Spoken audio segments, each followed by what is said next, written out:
चंद्रगुप्त मौर्य, महाराणा प्रताप, वीर शिवाजी महाराज, क्या ये लोग जिम जाया करते थे? नहीं, फिर भी उनका शरीर फौलादी था।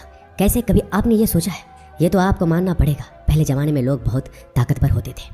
महाराणा प्रताप का भाला 81 किलो का था, उनके छाती का कवच 72 किलो का था। उनके भाला, कवच और ढाल और साथ में 2 तलवारों का वजन मिलाकर 208 किलो था। लेकिन सवाल ये उठता है कि उस समय के लोग इतने ताकतवर कैसे होते थे? ये बात भी सच है कि वो लोग जिंदा रहने के लिए खाना खाते थे और आज हम सिर्फ जीव के स्वाद के लिए खाना खाते हैं। आज के बौद्ध कहानी में आपको जो मैं सुनाने वाला हूँ उसे आपको अपने जिंदगी में उतारना होगा, तभी कहानी सुनने का मकसद आपका पूरा हो सकेगा। क्योंकि इस कहानी में कुछ ऐसी बातें हैं, कुछ ऐसे रहस्य हैं जो आपको हमेशा स्वस्थ बनाए रखेंगे। क्योंकि पहले सुख निरोगी काया, दुनिया का सबसे बड़ा धन हमारा स्वास्थ्य है। पुराने समय की बात है, एक राज्य का राजा बहुत ही पराक्रमी था। वो राजा इतना ताकतवर था कि आसपास के 50 से ज़्यादा राज्य उस राज्य पर आक्रमण करने से पहले 100 बार सोचते थे। वहाँ के राजा और वहाँ की सेना बहुत ही ज़्यादा ताकतवर है। राजा अपने प्रजा के लिए काम करता था, प्रजा के लिए जो सबसे फायदेमंद चीज़ होती उसी चीज़ का फैसला लेता। लेकिन जब राजा अपने घर की तरफ देखता तो उसे बहुत ही चिंता होती। उस राजा के 2 पुत्र थे। बड़ा वाला पुत्र बहुत ही ज़्यादा ताकतवर था, वो हर चीज़ का हुनर सीख चुका था। तलवारबाजी हो, भाले से खेलना हो या आग से खेलना हो, वो हर तरफ की चालबाजी से संपूर्ण था। उसे जो भी चीज़ सिखाई जाती वो बहुत ही जल्दी सीख जाता। सब राज्य के लोग यही कहते हैं कि यही राजा का उत्तराधिकारी बनेगा। और एक छोटा पुत्र था जो बहुत ही ज़्यादा कमज़ोर था, वो कुछ भी नहीं सीख पाया था, ना तलवारबाजी, ना युद्ध की रणनीतियाँ। वो हमेशा से आलस में पड़ा रहता। राजा को यह बात बहुत ही तकलीफ देती। राजा चाहता था कि दोनों बच्चों को बराबर राज्य मिले, क्योंकि दोनों तो मेरे खून है ना। राजा को पता था कि ये बच्चा कमज़ोर है, ये इसकी गलती नहीं है, लेकिन इसे कुछ बातों का ध्यान रखना होगा, तभी यह दूसरे जैसा पराक्रमी बन पाएगा। इसी बात को ध्यान में रखते हुए एक बार राजा अपने छोटे पुत्र को एक आश्रम में ले गए। उसी आश्रम में ले गए जहाँ पर उसी राजा ने अपनी शिक्षा ग्रहण की थी। उसी गुरु के पास अपने पुत्र को ले गया और गुरु से कहने लगा, गुरुदेव, मैं चाहता हूँ कि मेरा बच्चा आपसे शिक्षा ग्रहण करे। ये कभी भी कुछ भी सीखना नहीं चाहता। मेरा दूसरा बेटा बड़ा ही पराक्रमी है, वो राज्य को आज भी संभाल सकता है और ये हमेशा से मेरी चिंता का विषय बना है। मैं क्या करूँ? इसको भी आप दूसरे पुत्र की तरह बड़ा बना दो। मैं चाहता हूँ कि दोनों पुत्रों को बराबर का अधिकार मिले। मैं किसी के साथ भेदभाव नहीं करना चाहता। ये बात सुनकर वो गुरुदेव कहते हैं, मैं जानता हूँ राजा, इस पुत्र को क्या तकलीफ है। तुम कुछ दिनों के लिए इसको यहीं पर छोड़कर चले जाओ। मैं तुम्हें आश्वासन देता हूँ कि जब तुम वापस आओगे तो तुम्हें यह पुत्र नहीं दिखेगा, इसके जगह कोई और दिखेगा जिस पर तुम शायद ही विश्वास कर पाओगे। क्योंकि गुरुदेव बड़े आत्मज्ञानी थे। वह उस पुत्र को देखकर समझ गए थे कि इस बच्चे को क्या तकलीफ है और इसे कैसे पराक्रमी बनाया जा सकता है, क्योंकि वो आखिर एक राजा का खून था। बस उसे इसी बात का एहसास करवाना था। राजा वहाँ पर अपने बच्चे को छोड़कर चले जाते हैं। उसके बाद वो शिष्य की तरह उसी आश्रम में रहने लगा। बहुत दिन बीत गया, लेकिन गुरुदेव सही समय का इंतजार कर रहे थे। एक दिन वो गुरुदेव उससे कहते हैं, चलो आज मैं तुम्हें कुछ दिखाना चाहता हूँ। उसके बाद उस बच्चे का हाथ पकड़ते हैं और एक पहाड़ी पर लेकर जाते हैं। उस पहाड़ी पर ले जाकर गुरुदेव कहते हैं, आज मैं जो तुम्हें सिखाने वाला हूँ वो तुम्हें ध्यान से सीखना होगा, क्योंकि यदि तुमने आज नहीं सीखा तो जिंदगी में कभी कुछ नहीं कर पाओगे। क्योंकि अब तुम्हारे घर जाने का वक्त आ चुका है। मैं तुम्हें ये एहसास करवाना चाहता हूँ कि तुम इस धरती पर क्यों आए। उसके बाद वो गुरुदेव कहते हैं, जरा ऊपर ध्यान दो। ऊपर एक चील दिखाई देती है जिसने पंजे में अपना बच्चा पकड़ा हुआ था। वो ऊपर आकाश में जाती है, इतनी ऊंची जाती है कि बादलों को चीरकर ऊपर चली जाती है और वहां पर जाकर अपने बच्चों को छोड़ देती है। गुरु और वो शिष्य उस चील को ध्यानपूर्वक देख रहे थे। वो चील अपने बच्चों को छोड़ देती है। उसका बच्चा पत्थर की भांति नीचे जमीन पर आने लगता है। जब वो नीचे आने लगा तो वो अपने पंखों को फरफराने लगता है, लेकिन उसके पंख नहीं खुलते। वो एक गोल पत्थर की तरह नीचे गिरने लगता है। जैसे वो नीचे गिरने ही वाला होता है, ऊपर से एक पंजा आता है और उसे पकड़ लेता है और वो पंजा उसकी माँ का होता है। उसके बाद वह माँ फिर से उसको ऊपर लेकर जाती है, फिर उसको आकाश में लेकर वहीं से छोड़ देती है। चील ऐसा कर रही थी, तभी गुरुदेव उस शिष्य का हाथ पकड़ते हैं और एक पेड़ पर लेकर जाते हैं। उस पेड़ के पास और चील का घोंसला था। उस घोंसले में उस शिष्य को दिखाते हैं, इस घोंसले को ध्यान से देखो, इसी में उस चील का बच्चा रहता है। और इस पेड़ को ध्यान से देखो, इस पेड़ पर कितने फूल हैं, लेकिन फिर भी इस घोंसले में एक भी फूल नहीं है। वो अपने कोमल बच्चों को इस फूलों के अंदर रख सकती है, लेकिन वह जानती है कि फूलों में रहकर यह सिर्फ पक्षी बनेगा, लेकिन जब यह कांटों वाले घोंसले में रहेगा तभी एक चील बन पाएगा। और तुम भी एक राजा के बेटे हो, इसलिए तुम्हें इस तरीके से फूलों में नहीं रखा जा सकता। तुम्हें भी कांटों में रहकर अपने आप को मजबूत बनाना होगा। और वो चील आज यही कर रही है। वो चील अपने बच्चों को उड़ाना सिखा रही है।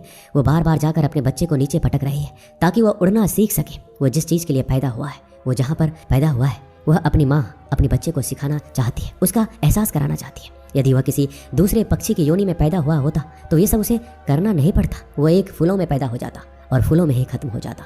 लेकिन चील के बच्चे का एक नियम होता है, उसकी नियति उसे तभी जिंदा रखेगी जब यह सब हुनर वो सीख पाएगा। तुम एक राजा के बेटे हो, तुम्हें भी हुनर सीखना होगा, नहीं तो एक दिन मारे जाओगे। यह देखकर उस लड़के को बहुत कुछ सीखने को मिला। उसने कहा, गुरुदेव, मुझे बहुत कुछ एहसास हो रहा है। मुझे पता है कि मैं एक राजा का बेटा हूँ, लेकिन मैं इस तरीके से जिंदा नहीं रह सकता। इसके बाद वो गुरुदेव उस शिष्य को पकड़कर आश्रम में लेकर आते हैं और वहाँ पर कहते हैं, मैं तुम्हें कुछ बातें सिखा रहा हूँ जो पूरी जिंदगी अपने जीवन में याद रखना।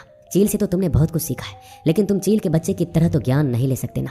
आखिर तुम एक इंसान हो, तुम्हें इंसान की तरह ही अपने शरीर को बनाना होगा। आज मैं तुम्हें कुछ बातें बता रहा हूँ जो तुम्हें अपने घर जाकर करनी है, तभी एक पराक्रमी राजा बन पाओगे, अपने शरीर को स्वस्थ रख पाओगे, क्योंकि राजा कभी बीमार नहीं पड़ता। और तुम्हें यदि बीमार नहीं पड़ना है तो तुम्हें इस बातों का हमेशा ध्यान रखना होगा। पहली बात जो तुम्हें ध्यान रखनी है, हमेशा सुबह जल्दी उठना। और तुम एक इंसान हो, इसलिए तुम्हारे लिए 6 से 8 घंटे की नींद बहुत है, इससे ज़्यादा कभी मत सोना।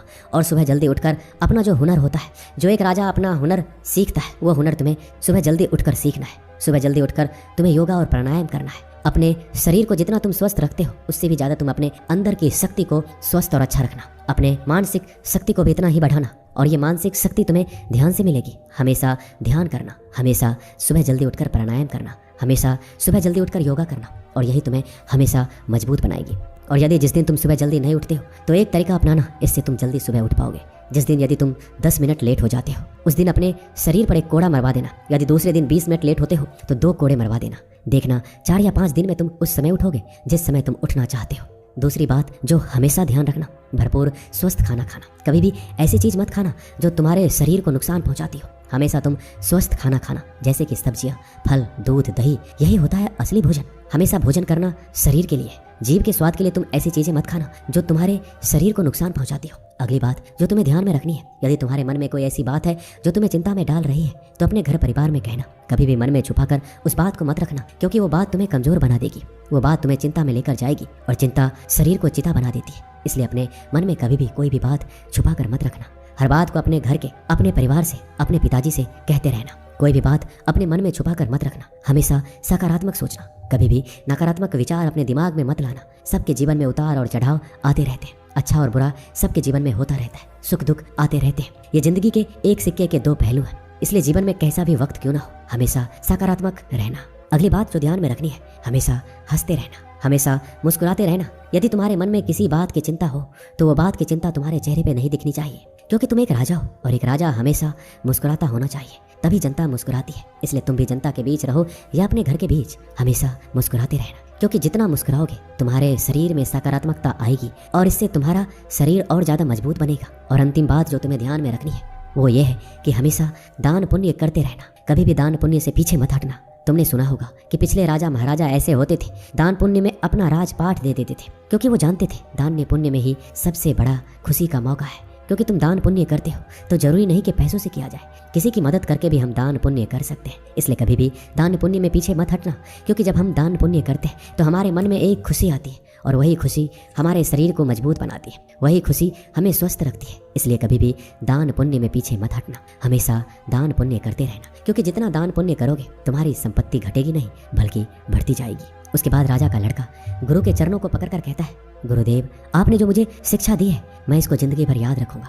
उसके बाद वो शिष्य कहता है, गुरुदेव अब मुझे आज्ञा दीजिए, मैं अपने राज्य में जाना चाहता हूँ। दोस्तों इस कहानी में बताई गई बातों पर आपको अमल करना भी उतना ही जरूरी है जितना कि आपने ध्यान लगा के सुना है। इसके बाद आपको इसके परिणाम जरूर मिलेंगे। दोस्तों मिलते हैं अगले वीडियो में, अपना ख्याल रखिएगा। धन्यवाद।